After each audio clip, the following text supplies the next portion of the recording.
Sir क्या कहेंगे, जन स्वराज से आप संभावित प्रत्याशी हैं, क्या लगता है भागलपुर से माना जा रहा है, तो क्या लगता है क्या ऐसा बदलाव आप करेंगे, क्या मुद्दा लेकर के आप चुनाव के मैदान में आएंगे?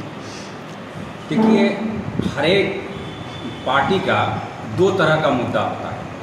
एक तो एक पार्टी का मुद्दा है जो कि राज्य स्तर पर है, और दूसरा मुद्दा जो है वह लोकल लेवल पर है। अगर मैं लोकल मुद्दों की बात करता हूँ कि जब मैं लोगों से जनसंपर्क कर रहा हूँ, तो जनसंपर्क के दौरान जब लोगों से हमारी मुलाकात होती है, बात होती है, तो मैंने ये महसूस किया है कि भागलपुर के जनता में जो शिक्षा का स्तर है, शिक्षा का स्तर जो स्लम्स एरिया हैं वहाँ बहुत ख़राब है। लोगों में शिक्षा की, कल मैं वार्ड नंबर 5 गया था, वहाँ मेरी बात हो रही थी, वहाँ के जनप्रतिनिधि बता रहे थे कि हमारे यहाँ का पॉपुलेशन 10,000 है और हमारे वार्ड में एक ढंग का स्कूल नहीं है और स्कूल में 2 टीचर। तो अगर लोग अपने बच्चे को पढ़ाना चाहते हैं तो पढ़ाने के लिए पहले तो उनको अच्छा स्कूल होना चाहिए। तो पहले स्कूल नहीं है, तो सबसे जनस्वराज की सबसे पहली प्राथमिकता ये है कि हम लोगों को एक अच्छी शिक्षा मुहैया करें। यह मौलिक स्तर पर हर किसी की ज़रूरत है। शिक्षा के अलावा दूसरा जो महत्वपूर्ण मुद्दा है वो है रोजगार। कि भाई ठीक है, शिक्षा हम प्राप्त करेंगे तो क्या शिक्षा से हमको भोजन मिल जाएगा? नहीं। शिक्षा प्राप्त करने के साथ साथ जो युवा हैं, 18 से 30 साल के जो युवा हैं, उन्हें रोजगार चाहिए ताकि उन्हें बेहतर रोजगार मिले, ताकि वो रोजगार करके अपना घर परिवार को अच्छे तरीके से चला सकें।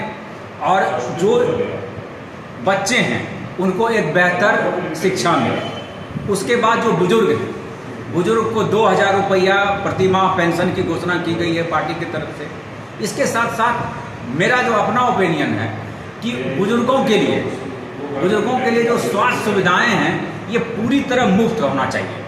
जितना भी, मैं डॉक्टर भी हूँ इसलिए मैं ये समझ सकता हूँ कि जो भी जनता गरीबी रेखा से नीचे है उनके लिए स्वास्थ्य संबंधी सारी सुविधाएं फ्री होनी चाहिए, वो चाहे सरकारी अस्पताल में हो या प्राइवेट में। लोगों को अगर हम 2 चीज़ों का लाभ दे दें कि अगर बच्चों को मुफ्त में अच्छी शिक्षा दे दें और अगर घर परिवार को हम ऐसा कुछ कर दें ताकि उनको स्वास्थ्य संबंधी कोई तकलीफ ना हो, उसके लिए उनको टेंशन नहीं हो कि अगर कोई घर में बीमार पड़ गया तो उसका कैसे इलाज कराएंगे।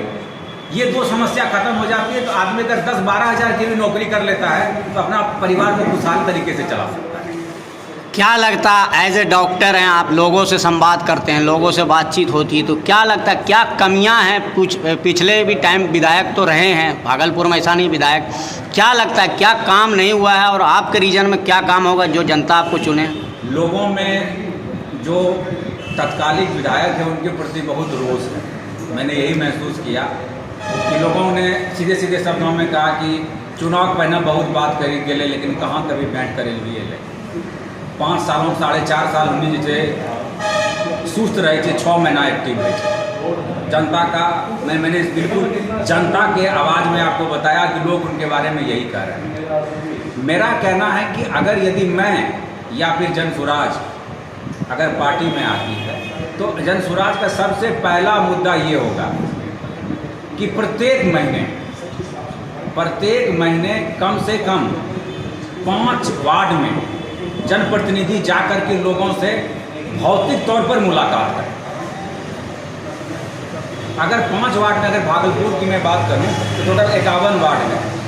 अगर यदि एक महीने में हम 5 वार्ड को भी कवर करते हैं तो पूरे साल में हम पूरा 50 वार्ड कवर करेंगे और पूरे 5 साल में कम से कम अपनी जनता से हम 5 बार मिलेंगे।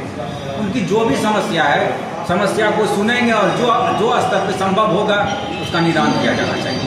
अच्छा, जनस्वराज को बी टीम भी कहा जाता है भाजपा का, तो क्या लगता है इस पर आप क्या कहना चाहेंगे? अगर यदि जनस्वराज भाजपा का बी टीम होता तो जनस्वराज हमेशा यही कहती है कि मेरा टक्कर तो भाजपा के साथ है। अगर जनस्वराज भाजपा की बी टीम होगी तो जहाँ से भाजपा अपना कैंडिडेट खड़ा करेगी वहाँ से जनस्वराज का कैंडिडेट खड़ा नहीं होगा।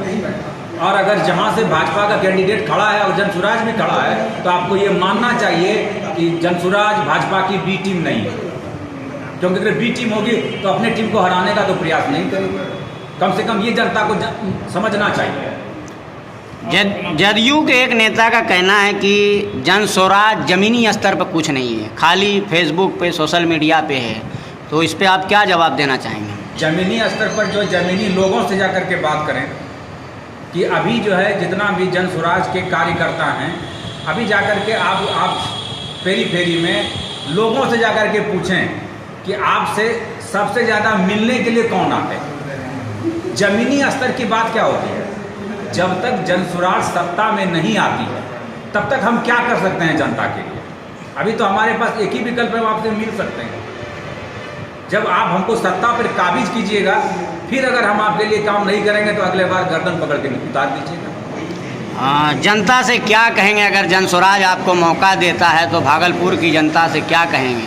भागलपुर की जनता से मेरा ये आह्वान है कि मैंने यही महसूस किया कि मुस्लिम जो हमारे भाई लोग हैं उनको ये लगता है कि अगर भाजपा आएगी तो हम सुरक्षित नहीं हैं, और हिंदू में जो संभ्रांत लोग हैं उन्हें ये लगता है अगर राजद आएगी तो हम सुरक्षित रहेंगे। तो दोनों ही लोग एक दूसरे को सुरक्षा प्रदान करने के लिए मुस्लिम राजद एसोसिएशन को और हिंदू एनडीए को वोट करती है, लेकिन दोनों में से किसी ने ये नहीं देखा कि हम जिनको वोट दे रहे हैं इससे हमारा राज्य या हमारा क्या विकास होगा।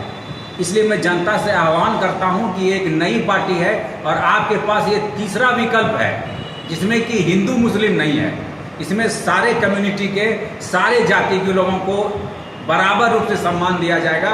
इस पर विश्वास करें, एक बार विश्वास करके। मेरा नाम डॉक्टर विकास कुमार पांडे है, मैं राज्य कार्यकारिणी समिति सदस्य हूँ जन स्वराज। बहुत बहुत धन्यवाद।